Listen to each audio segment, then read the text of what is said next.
नमस्कार, स्वागत है आपका सुनो कहानी में। आप सुन रहे हैं आचार्य चतुर्सेन जी के द्वारा लिखित उपन्यास वैशाली की नगर वधू। कहानी के पिछले भाग में हमने सुना कि वैशाली के उच्च लोगों ने यानी वहां के मंत्री और सेना परिषद ने मंत्रणा बैठाई है, क्योंकि उन्हें मगध के षड्यंत्रों के बारे में मालूम पड़ गया था। अब उन्होंने क्या योजना बनाई है, कैसे बनाई है और उन्हें किस प्रकार ये सब बातें पता चली, ये जानने के लिए आपको कहानी का पिछला भाग सुनना पड़ेगा। तो आइए कहानी में आगे की ओर चलते हैं। भाग 42, छाया पुरुष। इन्हीं दिनों वैशाली में एक और नई विभीषिका फैल गई। लोग भय विस्फारित नेत्रों से एक दूसरे को देखते हुए परस्पर कहने लगे कि एक भयानक और अद्भुत काली छाया उन्होंने कभी कभी नगर के बाहर प्रांत भाग में संध्या के धूमिल अंधकार में घूमती फिरती देखी है। ज्यों-ज्यों दिन बीतते गए लोग इसका समर्थन करते गए। बहुत जन भय से दबे हुए स्वर में कहने लगे कि उस छाया में केवल गति है, किंतु वो अशरीरी है। किसी ने कहा वो छाया बोलती भी सुनी गई है। वो मनुष्याकार तो है, किंतु मनुष्य कदापि नहीं है। इतना लंबा मनुष्य होता ही नहीं। अशरीरी होने पर भी वो छाया वायु वेग से अधर में उड़ती है, पृथ्वी को छूती नहीं। उसकी गति अबाध है। पर्वत, नद, गह्वर कुछ भी उसकी गति में बाधक नहीं हो सकता।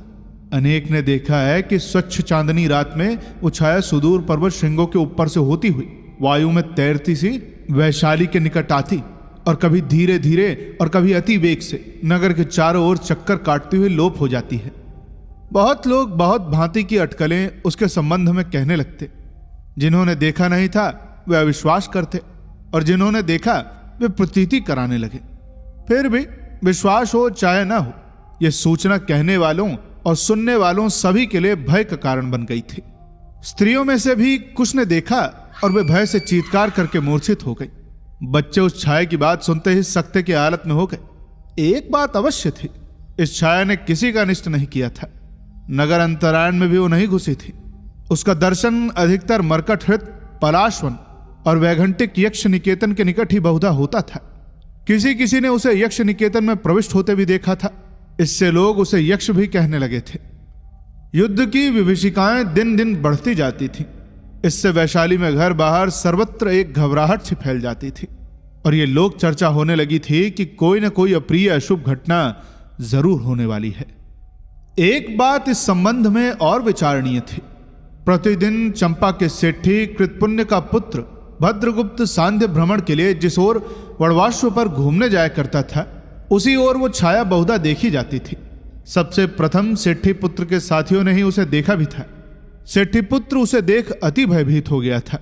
एक बार तो वो छाया सेठी पुत्र के निकट आकर उसे छू भी गई थी। उस स्पर्श से ही सेठी पुत्र भय से मूर्छित हो गया था। कृतपुण्य ने बहुत उपचार कराया, तब जाकर वो स्वस्थ हुआ था। तब से सेठी पुत्र ने बाहर भ्रमणार्थ जाना ही बंद कर दिया था। इससे वो छाया पुरुष जैसे अति उद्विग्न हो वेग से बहुधा वैशाली के चारों ओर घूमा करता था। हाल ही में चांडाल मुनि और यक्ष कन्या के प्रादुर्भाव और कृत्य प्रभाव से भयभीत वैशाली की जनता इस छाया पुरुष से अत्यधिक भयभीत, शंकित और उद्विग्न हो गई थी। विलय। कृतपुण्य सेठी ने पुत्र के विवाह का आयोजन किया। आयोजन असाधारण था।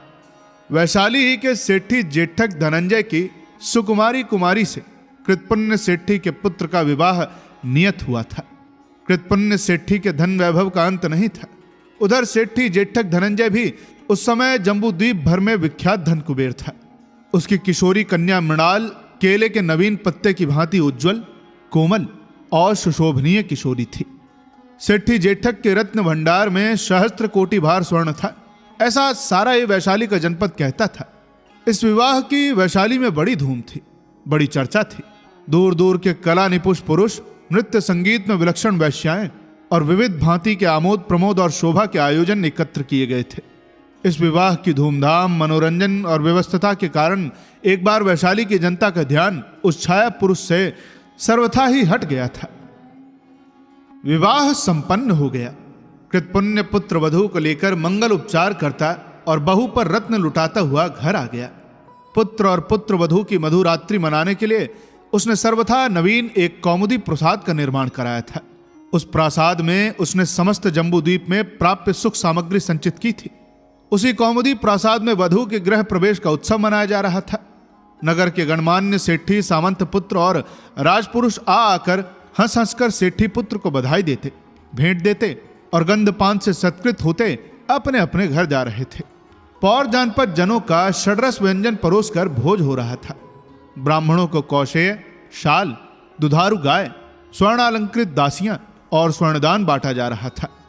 कृतपुण्य सेठी के वैभव और चमत्कार एवं दानशीलता को देख देख कर लोग सत सहस्त्र मुखों से प्रशंसा करते नहीं अगाहते थे। अंतःपुर में सेठनी नागरिक महिलाओं से घिरी पुत्र वधू का परछन कर रही थी। स्त्रियां वधू पर रत्नाभरण न्यौछावर कर रही थी। मंगलगान की मधुर ध्वनि अंतःपुर की रत्न खचित भीतों को आंदोलित करती सी प्रतीत हो रही थी। सेठी पुत्र समवयस्कों के बीच विविध हास्यों और व्यंग्यों का घात प्रतिघात मुस्कुराकर सह रहा था। गुणी जन, बांदी और वर वधुएं अपनी अपनी कलाओं का विस्तार कर रहे थे। एक दंड रात्रि व्यतीत हो गई। आगत समागत जन अपने अपने घर विदा होने लगे। जाने वाले वाहनों का तांता बंध गया। धीरे धीरे भीड़ कम होते होते कौमुदी प्रासाद से केवल परिजन, परिचारक और घनिष्ठ मित्र ही रह गए। मध्यरात्रि के उपचार होने लगे।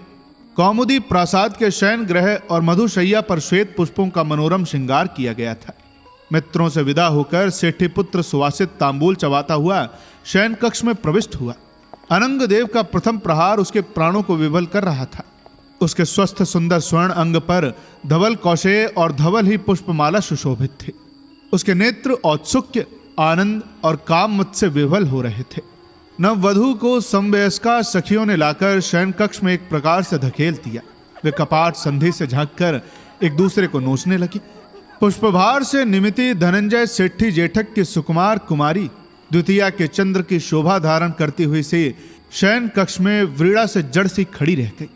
आंख उघार कर प्रियदर्शन पति को देखने का उसका साहस ही न हुआ। उसी समय कौमुदी प्रसाद में एक भीति का आभास हुआ। गान वाद्य एक बारगी ही रुक गए। लोगों का जनरव भी स्तब्ध हो गया। जो जहां था वहीं जड़ हो गया। किसी के मुंह से हल्की चीत्कार से निकली। ऐसा प्रतीत होने लगा जैसे कौमुदी प्रसाद में कोई जीवित सत्व उपस्थिति ही नहीं है। सबने भय और आतंक से देखा। छाया पुरुष ने कौमुदी प्रसाद में प्रवेश किया है। छाया को देखकर बहुत लोग मूर्छित होकर गिर पड़े। बहुत पत्थर की मूर्ति की भांति जड़ हो गए। लोगों की जीभ तालू से सट गई। छाया मूर्ति धीरे धीरे स्थिर चरणों से पृथ्वी से कुछ ऊपर ही वायु में तैरती हुई सी एक के बाद दूसरा कक्ष और अलिंद पार करती हुई सेठी पुत्र के शयन कक्ष के द्वार पर आ पहुंची। उसे देखते ही सखी, दासी और कन्या जो जहां थी भयभीत एवं मूर्छित हो भूमि पर गिर पड़ी। नव दंपत्ति ने भी प्रसाद में कोई अशुभ बात हुई है इसका आभास अनुभव किया। सेठी पुत्र ने आगे बढ़कर द्वार खोला। द्वार खोलते ही छाया पुरुष शयन कक्ष में आ प्रविष्ट हुआ। उसे देखते ही सेठी पुत्र भय से आंखें फाड़े निर्जीव की भांति पीछे हटकर भीत में चिपक गया। वधू चीत्कार करके मूर्छित हो गिर पड़ी। छाया पुरुष ने उसी भांति पृथ्वी से अधर स्थिर गति से जाकर सेठी पुत्र को छुआ। उसके छूते ही सेठी पुत्र मूर्छित होकर नीचे गिर गया। छाया पुरुष ने उसे अनायास ही दोनों हाथों में उठाकर पुष्प शैया पर लेटा दिया। इसके बाद उसने द्रुत गति से शयन कक्ष में चारों ओर चक्कर लगाना प्रारंभ किया। चक्कर लगाते लगाते वो शैया की परिक्रमा सी करने लगा। प्रत्येक बार उसकी परिक्रमा परिधि छोटी होने लगी। अंततः वो शैया तल्प को चारों ओर से छूता हुआ नथुने फुला फुलाकर कुछ सूंघता हुआ सा घूमता रहा। इस समय नेत्रों से विद्युत प्रवाह के समान एक सचेत धारा प्रवाहित होकर सेठी पुत्र के शरीर में प्रविष्ट होने लगी। बीच बीच में वो रुक रुक कर सेठी पुत्र के बिल्कुल ऊपर झुककर देखता और फिर द्रुत वेग से शैया के ऊपर नीचे चारों ओर घूम जाता। प्रासाद में ऐसा सन्नाटा था जैसे यहां भी जीवित पुरुष न हो। अब उसने मुंह से एक प्रकार हुंकृति ध्वनि प्रारंभ की। फिर वो कंदुक की भांति एक बार ऊपर को उछला। उसने धुएं के बादल के समान सिकुड़कर मूर्छित सेठी पुत्र के ऊपर अधर में लेटकर अपना मुंह उसके मुंह के एकदम निकट लाकर मुंह से मुंह मिलाकर उसके मुंह में फूंक मारना प्रारंभ किया। फूंक मारने से सेठी पुत्र का मुंह खुल गया। वो अधिकाधिक खुलता चला गया। तब अद्भुत चमत्कारिक रूप से वो छाया पुरुष एक दब्र सत्व की भांति समूचा ही सेठी पुत्र के मुंह में धंस गया। सेठी पुत्र अति गहन नींद में सो गया। धीरे धीरे उसके सफेद मृतक के समान मुंह पर लाली दौड़ने लगी। लकड़ी के समान अकड़े हुए अंग हिलने डुलने और सिकुड़ने लगे। उसके मुंह की विकृति भी दूर हो गई। उसने सुख से करवट ली और सो गया।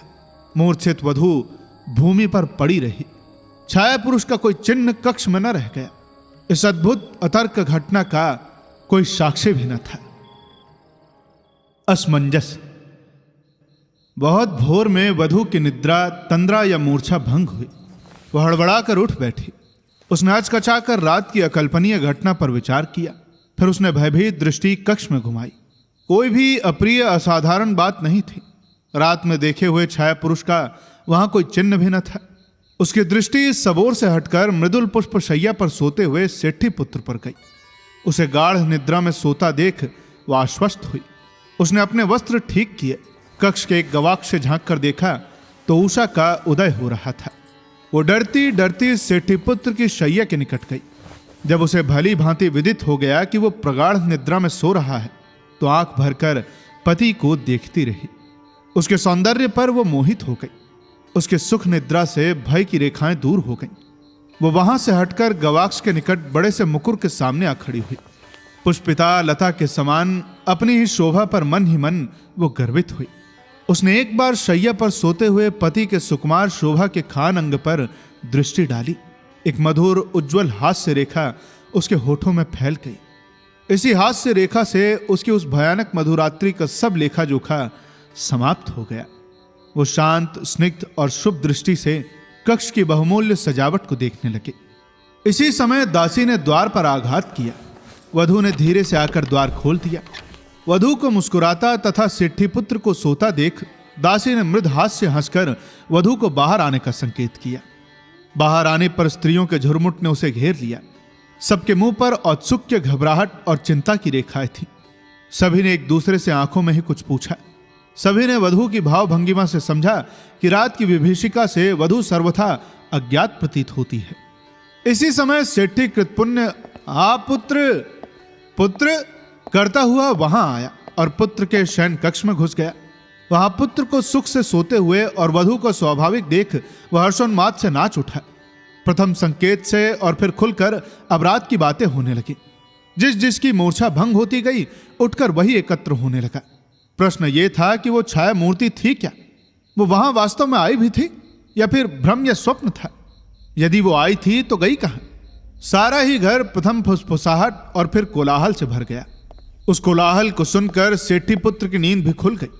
वो मद्यपों जैसे भारी भारी डग भरता हुआ अपरिचितों की भांति आंखें फाड़ फाड़ कर इधर उधर देखता वहां आया।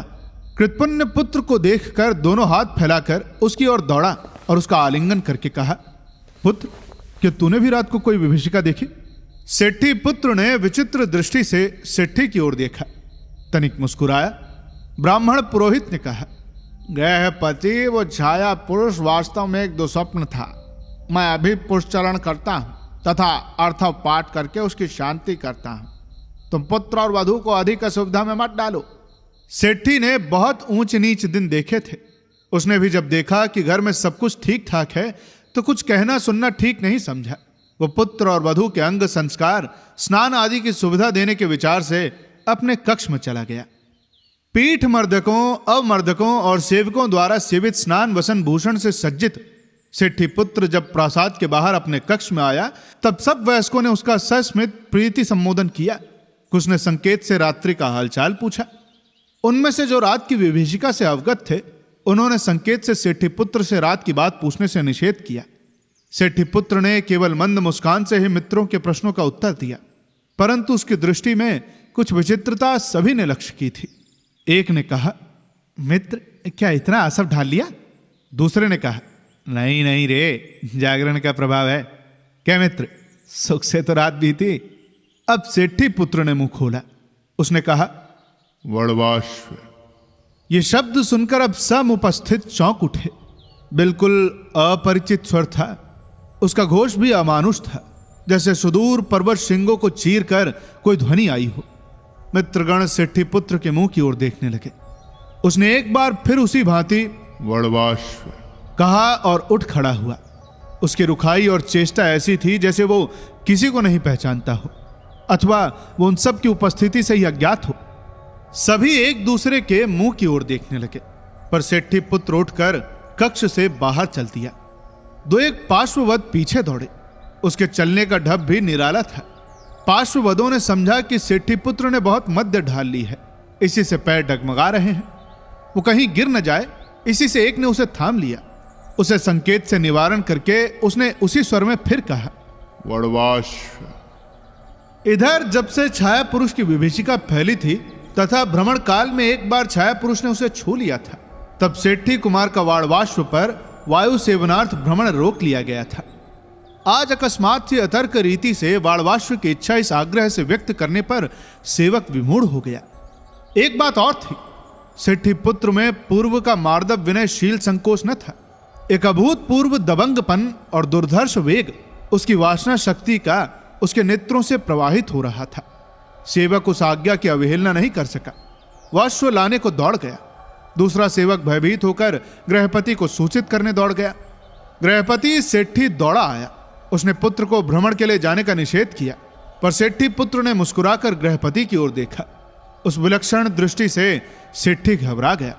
वो सोचने लगा कि क्या मेरा पुत्र उन्मत्त हो गया है? ये कैसी दृष्टि है? इतने ही में सेठी पुत्र पिता की उपस्थिति की अवहेलना करके अश्व की ओर चल दिया। सेवक अश्व ले आया था। एक अभूतपूर्व लाघव से सेठी पुत्र अश्व पर चढ़ गया और द्रुत गति से उसने अश्व छोड़ दिया। ऐसा पहले कभी भी नहीं हुआ था। पुत्र का ये परिवर्तन कैसा है? क्या उसने रात अधिक मद्य पी है या कोई और बात है? छाया पुरुष की विभीषिका मन में होते हुए भी किसी ने यह नहीं सोचा कि इस घटना से वो छाया भी किसी भांति संबंधित है। परंतु सह सखियों से सेठी पुत्र वधू ने इस भयानक छाया का शयन कक्ष में आना वर्णित किया। सह सखियां सहम गई। उन्होंने कहा, तब तो ये स्वप्न नहीं, सत्य है। वो छाया मूर्ति हमारे सामने इस शयन कक्ष में गई थी, परंतु फिर उसका क्या हुआ और वो कहां गई, इसका कोई उत्तर न दे सका। वधू ने लजाते हुए कहा कि वो उसे देखते ही मूर्छित हो गई थी और रात भर वो मूर्छित ही भूमि पर पड़ी रही। तब सब स्त्रियां तथा सेठिनी भी चिंता से व्याकुल हो गई। प्रसाद में सभी कोई मूर्छित हो गए थे और सभी रात्रि भर माया मूर्छित रहे, ये तो अद्भुत बात है। इसी समय सेठी कृतपुण्य ने भीतर आकर पत्नी से एकांत में कहा, भद्रे, कह नहीं सकता कि क्या बात है, पर पुत्र में बड़ा अंतर पाता हूं। क्या उसने रात बहुत मद्य पी थी क्या? सेठिनी ने शयन कक्ष का जो विवरण वधू से सुना वो सेठी को सुना दिया। सुनकर सेठी बहुत भयभीत हुआ। उसने कहा, आर्यवर्षकार को सूचना देनी होगी, मैं अभिनंदन साहू को बुलाता हूं। देवजुष्ट। वो सेठी पुत्र पुंडरीक वड़वाश्व पर चढ़कर अत्क्रिय वेग से निकल गया। अश्व संचालन में ऐसा नैपुण्य कभी उसे देखा नहीं गया था। पार्श्ववचर अनुचर अपने अपने अश्वों को ले उसके पीछे दौड़े, परंतु सेठी पुत्र को ना पा सके। सेठी पुत्र का वो वाड़व अश्व आज सतगुण वेग से वन, पर्वत और कंदरा पार करता हुआ वायु में तैर रहा था। अनुचर चिंतित थकित वन उपत्यका में खड़े निरुपाय सुदूर पर्वतों के मध्य में वायु में तैरते सेठी पुत्र को देखते रहे। किसी को कुछ भी समझ में नहीं आ रहा था। बहुत देर बाद अश्व लौटा। निकट आने पर सेठी पुत्र ने अश्व की गति सरल की। उसने मुस्कुराकर अनुचरों की ओर देखा। सब आश्वस्त हो उसे घेर कर चल दिए। अश्वारोहण का यह अभूतपूर्व कौशल उन्होंने सेठी को जाकर बताया। सेठी अधिक चिंतित हो गया। पुत्र का असाधारण परिवर्तन वो स्पष्ट देख रहा था। एक दो बार उसने पुत्र से बात करने की भी चेष्टा की, पर वो पिता को देख मुस्कुरा दिया। उसकी अनोखी दृष्टि से ही घबराकर वो भाग गया। सेठिनी ने यह कहकर समाधान किया, विवाह के काम ज्वर का ये आवेश है, सब ठीक हो जाएगा। उसने पुत्र के विश्राम शयन आहार की ओर भी यत्न से व्यवस्था करने के आदेश दिए। महत्वपूर्ण बात यह थी कि उसने मित्र मंडली से मिलना भी बंद कर दिया। अनेक मित्र रुष्ट हो गए। अनेक ने हंसकर कहा, यह सुहागरात का उन्माद है। माता पिता और निकटवर्ती पार्श्वदासियों से वो कम बोलता, केवल मुस्कुराता। उसकी दृष्टि तो सहन ही नहीं होती थी। एकाध वाक्य जो वो बोलता, स्वर अपरिचित, उच्चारण विचित्र। उसने शयन कक्ष में ही डेरा जमाया। उसमें नववधू को छोड़ और किसी का आना जाना निषिद्ध कर दिया गया। बहुत खोद खोद कर प्रश्न पूछने पर वधू ने बताया, केवल सोते हैं, आसव पान करते हैं, बहुत कम बोलते हैं, बहुत कम खाते भी हैं। नंदन साहू के द्वारा यह समाचार यथा समय ब्राह्मण वर्षकार के पास भी पहुंच गया। सब घटना सुनकर वर्षकार भी विचार में पड़ गए। छाया पुरुष का वैशाली के प्रांत भाग में चक्कर लगाना उन्होंने सुना था। बहुत विचार करने पर उन्होंने सोमिल को एकांत में बुलाकर कहा था कि भद्र सोमिल, क्या वो छाया अब भी वैशाली में कहीं घूमती दिख पड़ती है? नहीं यार, सुना तो नहीं। तो तुम इसका ठीक ठाक पता लगाओ और नंदन साहू से कहो कि वो सेठी कृतपुण्य से कहे कि पुत्र पर कड़ी दृष्टि रखे। सेठी पुत्र पुंडरीक का यह परिवर्तन एक कंठ से दूसरे कंठ में होता हुआ वैशाली भर में फैल गया। विशेषकर उसका अद्भुत अश्वरोहण वैशाली की चर्चा का विषय बन गया। उसका समय, एकांत, अत्यल्प भाषण, मर्म भेदनी दृष्टि, सब कुछ कृत विकृत होकर घर घर की चर्चा का विषय हो गए। बहुत निषेध करने पर भी सेठी पुत्र ने सांध्य भ्रमण संबंधी पिता की कोई बात नहीं मानी। पुत्र के दुर्विनय पर खिन्न हो सेठी नाना प्रकार की चिंताओं में लीन हो गया। किमियागर गौड़पाद। विश्व विश्रुत किमियागर गौड़पाद अपनी प्रयोगशाला में बैठे देश विदेश के आए वटकों को रसायन के गूढ़ रहस्य बता रहे थे। विविध भ्राष्टियों और कुप्यकों पर अनेक रसायन सिद्ध किए जा रहे थे। वटकों में चीन, तातार, गांधार, तिब्बत, तपिशा, शक्द्वीप, पारसिक, यवन, ताम्रपर्णी, सिंघल आदि सभी देशों के वटुक थे। कपिशा के वटुक धनवन ने कहा, भगवान, इस विस्तृत संसार के सब जीव और निर्जीव पदार्थ किस प्रकार बने हैं? आचार्य ने कहा, सौम्य धनवन, वे सब मूल तत्वों के परस्पर संयोग से बने हैं। इसके 3 वर्ग हैं। कुछ पदार्थ तत्व रूप में ही विद्यमान है। इनमें एक ही जाति के परमाणु मिलते हैं, इन्हें मूल तत्व कहते हैं। कुछ 2 या अधिक तत्वों के रासायनिक संयोग से बने हैं, ये यौगिक कहलाते हैं। कुछ अधिक तत्वों और यौगिकों के भौतिक मिश्रणों से बने हैं, ये भौतिक मिश्रण कहलाते हैं। अच्छा, तो भगवान, अणु परमाणु क्या है? लंबी चोटी वाले पीत मुख चीनी वटुक ने कहा, पदार्थ के कल्पनागम्य सूक्ष्मतम उस विभाग को जिसमें उस पदार्थ के सब गुण धर्म उपस्थित हो, किंतु उसके फिर विभाजन से मूल पदार्थ के वे गुण धर्म नष्ट होकर उसके अवयवों के परमाणु में मिल जाए, वो अणु कहलाता है। परमाणु का स्वतंत्र अस्तित्व नहीं है, वे सदा संयुक्त अवस्था में अणु के रूप में ही रहते हैं। प्रत्येक पदार्थ का अस्तित्व अणु की अवस्था में ही रहता है, परमाणु की अवस्था में नहीं। ये अणु परमाणु भार युक्त हैं और भिन्न भिन्न परमाणु और तत्वों में बंधन क्षमता है जो परिस्थिति के अनुरूप बदलती रहती है। एक तत्व का दूसरे तत्व से उसकी परमाणु बंधन क्षमता की समानता होने पर ही स्थिर संयोग बन सकता है। समझे? इलेक्ट्रॉन प्रोटॉन की बात हो रही है शायद। तो भगवान, इस प्रकार भूमंडल के समस्त पदार्थ जो परमाणुओं के संयोग से बने हैं, क्या हमें सुलभ हैं? वे हमारे लिए सतत व्यवहार है? एक सिंघल छात्र ने श्रद्धांजलि बद्ध होकर पूछा। नहीं भद्र, इनमें से कुछ हमें सुलभ हैं और कुछ विरल। तो भगवान, क्या परमाणु नित्य अविभाज्य है? एक युवक वटुक ने पूछा। नहीं नहीं भद्र, कुछ परमाणु स्वयं ही टूटकर दूसरी जाति के परमाणु बन जाते हैं तथा उन्हें रासायनिक रीति से तोड़ा जा सकता है। नाग परमाणु तोड़कर हम उसे पारदीय रूप दे सकते हैं और पारद से सुवर्ण बना सकते हैं। आवश्यकता यही है कि लघु परमाणु भार को अपेक्षित गुरु परमाणु भार में स्थापित किया जाए। किंतु भगवान, परमाणु कैसे खंडित किया जा सकता है? भला कैसे लघु भार परमाणु को गुरु भार परमाणु के रूप में व्यवस्थित किया जा सकता है? गांधार छात्र कपिश ने पूछा। रश्मि क्षेपण द्वारा पदार्थों और अणु परमाणुओं के संगठन विघटन का प्रकृति साधन परमाणु में विद्युत सत्व है तथा उस संगठन को स्थायित्व प्राप्त होता है रश्मि पुत्र से। जब परमाणु का विस्फोट किया जाएगा तो विद्युत सत्व और रश्मि पुंज क्षेपण करना होगा। उसके बाद जब फिर से परमाणु संगठन करना होगा तो विद्युत आवेश और रश्मि पुंज का विकास होगा। ये किस प्रकार भगवान? इस प्रकार कि प्रत्येक तत्व का प्रत्येक परमाणु एक छोटी सी सूर्यमाला है।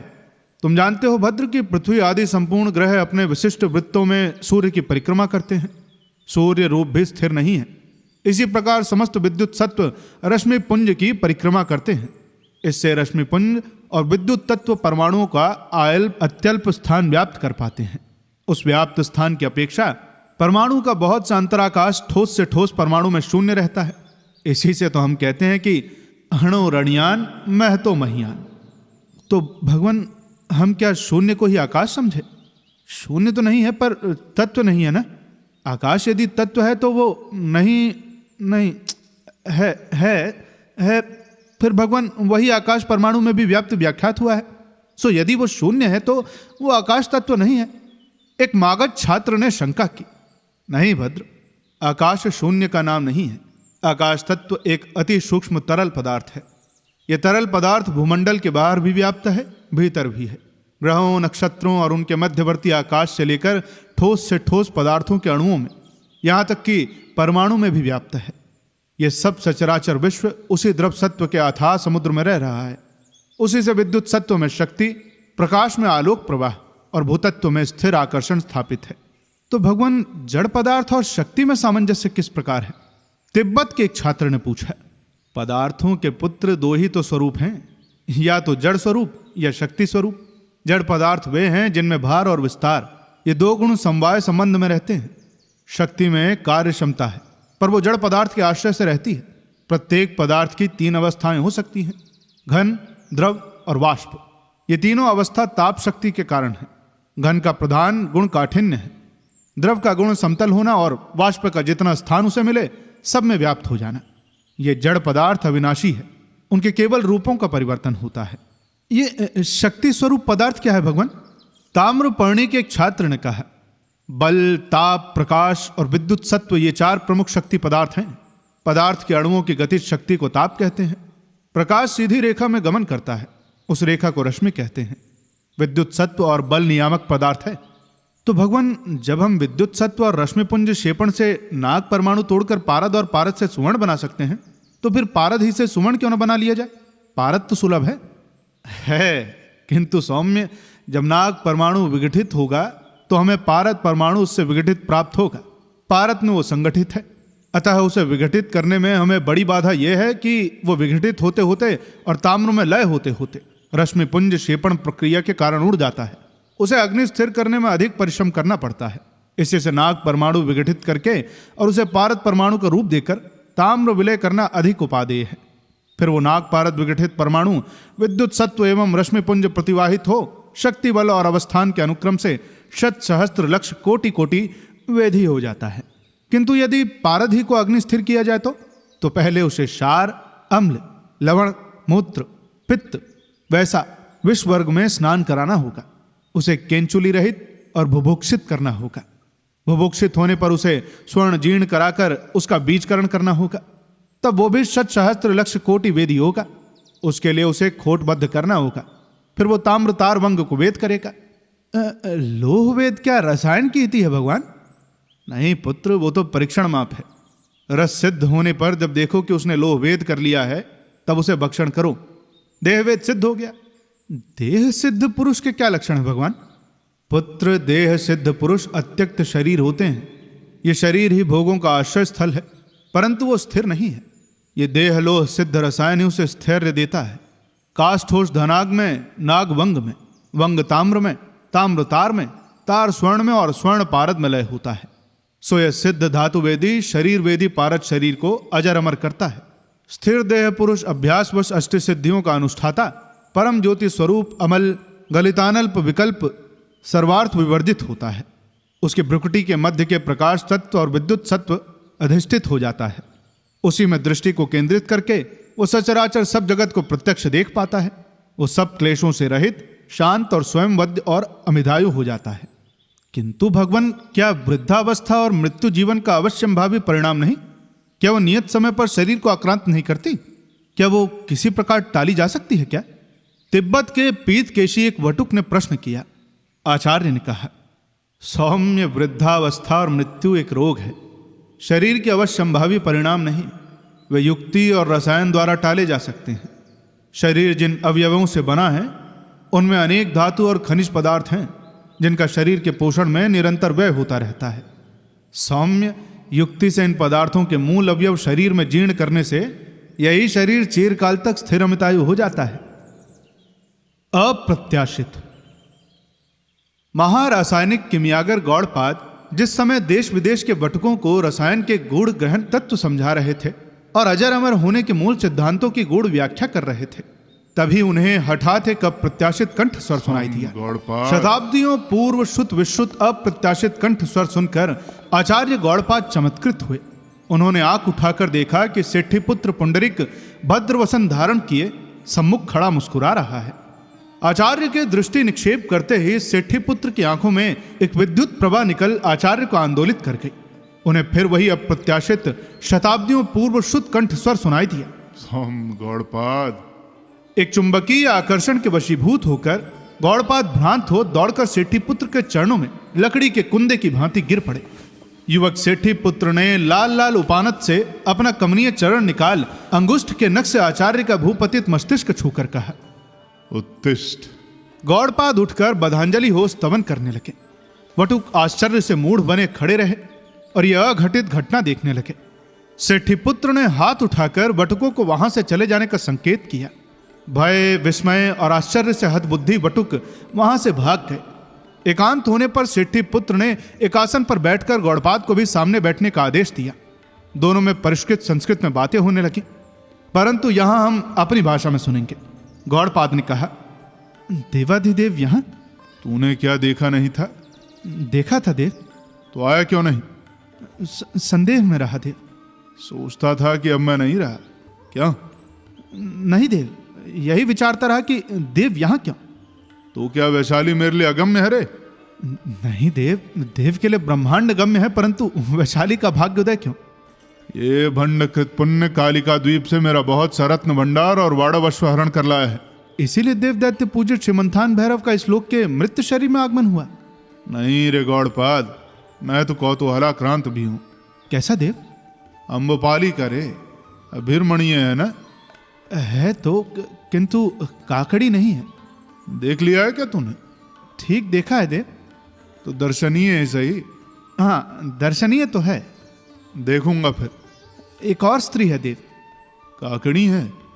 है, किंतु अभिरमणीय नहीं है। क्यों रे? विष कन्या है। अच्छा अच्छा, उसका मत भंजन करूंगा मैं। कौन है वो? मागधी है, छद्मवेश में यहाँ भद्र नंदनी वैश्या बनी बैठी है। अभिरमण करूंगा। मर जाएगी देव। मरे? युद्ध कब होगा? नीति विलंब। उत्तम है, तब तो रक्तपान करूंगा। कुरु संग्राम के बाद रक्तपान किया ही नहीं है। कितनी सेना का विनाश होगा? संभवतः 3 अक्षोहिणी देव। बहुत है, आकंठ तृप्ति होगी। सेठी पुत्र मृदुल भाव से मोहक मुस्कान कर आसन से उठ खड़ा हुआ। गौड़पाद ने पृथ्वी में गिरकर प्रणितपात किया। सेठी पुत्र ने हंसकर कहा, अरे सही रखना गौड़पाद। जैसी देव की आज्ञा। वो देव जुष्ट सेठी पुत्र चल दिया। गौड़पाद बधांजलि खड़े रहे। प्राणाकर्षण। उसी गंभीर रात्रि में अर्धरात्रि व्यतीत होने पर किसी ने भद्र नंदनी के द्वार पर डंके की चोट की। प्रहरी शंकित भाव से आगंतुक को देखने लगा। आगंतुक देवजुष्ट सेठी पुत्र पुंडरीक था। वो मोहक नागर वेश धारण किए वाड़वाश्व की बलगु थामे मुस्कुरा रहा था। उसने स्वर्ण भरी हुई 2 थैलियां प्रहरी पर फेंक कर कहा, एक तेरे लिए, दूसरी तेरी स्वामिनी के लिए। आगत का वेश, सौंदर्य, अश्व और उसकी स्वर्ण राशि देख प्रहरी, प्रतिहार, द्वारी जो वहां थे सभी आ जुटे और कर्तव्य विमूढ़ की भांति एक दूसरे को देखने लगे। सेठी पुत्र ने कहा, क्या कुछ आपत्ति है बड़े? केवल यही बनते कि स्वामिनी आजकल किसी नागरिक का स्वागत नहीं करते। इसका कारण क्या है मित्र? युद्ध की विभीषिका तो आप देख ही रहे महाराज, राज आज्ञा है। परंतु मैं किसी की चिंता नहीं करता। तो मेरी आज्ञा से मुझे अपनी स्वामिनी के निकट ले चल। किंतु बनते, क्या मैंने तुझे शुल्क और उत्कोच दोनों ही नहीं दे दिए हैं? दिए हैं बनते, ये आपका सुवर्ण है। तब मंत्र पास एक और वस्तु है, देख। ये कहकर उसने खड़क कमर से निकाली। खड़क देख और उससे अधिक नागरिक की दृढ़ मुद्रा देखकर प्रहरी, प्रतिहार भय से थरथर कांपने लगे।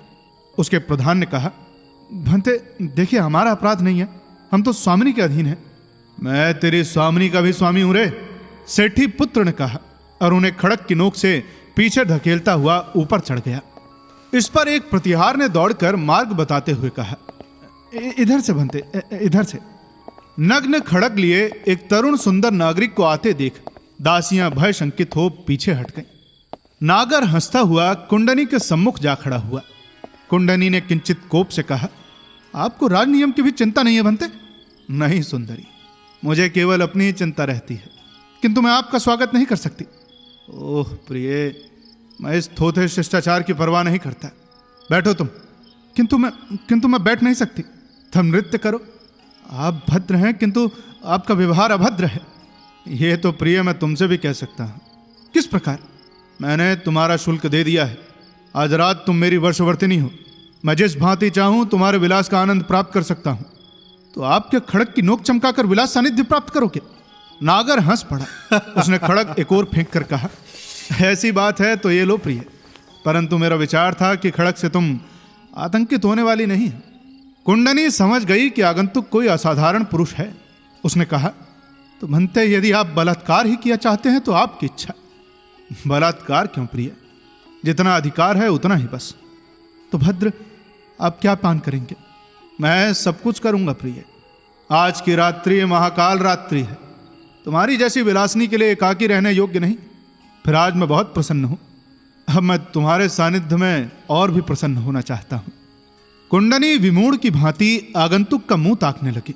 फिर उसने मन का भाव छिपाकर हंसकर कहा, आप तो अद्भुत व्यक्ति प्रतीत होते हैं। क्या सचमुच? नहीं तो क्या झूठ? उसने दासी को पान पात्र लाने का संकेत किया। फिर नागर से कहा, तो आप बैठिए भंते। सेठी पुत्र सौबधान आराम से बैठ गया। उसने हाथ खींचकर कुंडनी को निकट बैठाते हुए कहा, तुम तो भुवन मोहिनी हो सुंदरी। ऐसा? कुंडनी ने व्यंग से हंस दिया और पान पात्र बढ़ाया। इसे उच्छिष्ट कर दो प्रिय। कुंडनी ने शंकित नेत्रों से नागर को देखा। फिर कुछ रूखे स्वर में कहा, नहीं बनते, ऐसा मेरा नियम नहीं है। ओह, विलास में नियम अनियम कैसा प्रिय? जिसमें मुझे आनंद लाभ हो वही करो प्रिय। तो आप आज्ञा देते हैं? नहीं प्रिय, विनती करता हूं। नागर खिलखिलाकर हंस पड़ा। उस हास्य से अप्रतिहत हो छद्मवेशनी कुंडनी आगंतुक को ताकने लगी। वो सोच रही थी कि क्या यह मूढ़ अकारण ही आज मरना चाहता है। नागर ने तभी मद्यपात्र कुंडनी के होठों से लगा दिया। कुंडनी गटागट संपूर्ण मद्य पीकर हंसने लगी। नागर ने कहा, मेरे लिए एक बूंद भी नहीं छोड़ा प्रिय। उस पात्र में यथेष्ट है, तुम पियो न भद्र। उस पात्र में क्यों प्रिय? तुम्हारे अधरा मृत स्पर्श से सुवासित संपन्न इसी पात्र में पीऊंगा मैं। दो मुझे। ये पात्र तो नहीं मिलेगा। वाह, ये भी कोई बात है भला? यही बात है बनते। कुंडनी ने वो पात्र एक और करते हुए कहा, समझ गया, तो मुझ पर सदैव नहीं हो प्रिय। मुझे आह्लादित नहीं करना चाहती। क्यों? उसके लिए तो मैं बाध्य हूं बनते। तो दो ना हला, वही पात्र भर कर दो। उसे फिर से उच्छिष्ट करके, उसे अपने अधरा मृत की संपदा से संपन्न करके। भंते आप समझते नहीं हैं, अर्थात मैं मूढ़ हूं। यदि मैं यही कहूं तो साथ ही वो पात्र भी भर कर दो तो क्षमा कर दूंगा, और नहीं दूंगी तो क्षमा नहीं करूंगा। तो क्या कर लोगे भंते? तो फिर अधरामृत पान करूंगा। कुंडनी सिर से पैर तक कांप गई, पर संयत होकर बोली, बहुत हुआ भंते, शिष्ट नगर की भांति आचार कीजिए। तो वो पात्र दो ना प्रिय। कुंडनी ने क्रुद्ध हो पात्र भर दिया। अब इसे उच्छिष्ट भी करो। कुंडनी ने होठों से छू दिया और धड़कते हृदय से परिणाम देखने लगी। नागर ने हंसते हंसते पात्र गटक लिया। खाली पात्र कुंडनी को देते हुए कहा, बहुत उत्तम सुवासित मद्य है प्रिय, और दो न प्रिय। कुंडनी का मुंह भय से सफेद हो गया। पृथ्वी पर ऐसा कौन जन है जो उस विषकन्या के होठों से छुए मद्य को पीकर जीवित रह सके? परंतु इस पुरुष पर तो कोई प्रभाव ही नहीं हुआ। उसने कांपते हाथों से पात्र भरा, एक घूंट पिया और नागर की ओर बढ़ा दिया। नागर ने हंसते हंसते पीकर खाली पात्र फिर कुंडनी की ओर बढ़ा दिया और एक हाथ उसके कंठ में डाल दिया। उसे हटाकर कुंडनी भयभीत हो खड़ी हो गई। वो सोच रही थी कि कौन है ये मृत्युंजय। नागर ने कहा, रुष्ट क्यों हो गई प्रिय? तुम कौन हो बनते? तुम्हारा तृषित प्रेमी हूं प्रिय। निकट आओ और मुझे तृप्त होकर आज मद्य पिलाओ। उसने अपने हाथों से पात्र भरकर कुंडनी की ओर बढ़ाते हुए कहा, संपन्न करो प्रिय। कुंडनी आधा मद्य पी गई और विह्वल भाव से आगंतुक की गोद में लुढ़क गई। उसके सुप्त लुप्त वासना जागृत हो गई। उसने देखा कि इस मृत्युंजय पुरुष पर उसका प्रभाव नहीं है। न जाने कहां से आज की कालरात्रि में उसके विदग्ध भाग्य और असाधारण जीवन को, जिसके विलास में केवल मृत्यु विभीषिका ही रहती रही है, ये गूढ़ पुरुष आ पहुंचा है। उसने अंधाधुंध मध्य ढाल ढाल कर स्वयं पीना और पुरुष को पिलाना प्रारंभ किया।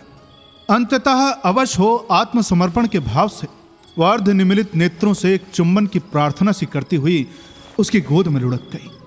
यह दृष्टि उन दृष्टियों से भिन्न थी जो अब तक मृत्यु चुंबन देते समय वह अपने आखेटों पर डालती थी। मदिरा के आवेश में उसके उत्फुल्ल अधर फड़क रहे थे। उन्हीं फड़कते और जलते हुए अधरों पर मदिरा से उन्मुक्त नागर ने अपने असंयत होठ रख दिए। परंतु यह चुंबन न था, प्राणाकर्षण था। एक विचित्र प्रभाव से अवश होकर कुंडनी के होठ आप ही आप खुल गए। उसके श्वास का वेग बढ़ता ही गया। शरीर और अंग निढाल हो गए। देखते ही देखते कुंडनी के चेहरे पर से जीवन के चिन्ह लोप होने लगे। शरीर में रक्त का कोई लक्षण न रह गया और वो कुछ ही क्षणों में मृत होकर उस मृत्युंजय पुरुषत्व की गोद में लुढ़क गई। तब उसके मृत शरीर को भूमि पर एक ओर फेंक कर तृप्त होकर भोजन किए हुए पुरुष के समान आनंद और स्फूर्ति से व्याप्त वो पुरुष निश्चिंत चरण रखता हुआ उस तथाकथित नागपत्नी वैश्या भद्रनंदिनी के आवास से बाहर आ एक मुट्ठी सुवर्ण प्रहरियों, द्वारिकों तथा दंडधरों के ऊपर फेंक वाणवाश्व पर चढ़ अंधकार में लोप हो गया। अब कहानी में आगे क्या होता है ये जानने के लिए आपको इंतजार करना पड़ेगा इसके अगले भाग का। जल्द ही मिलेंगे इसके अगले भाग के साथ। तब तक के लिए सुनते रहिए सुनो कहानी की अन्य कहानियां और अपना ख्याल रखिए। धन्यवाद।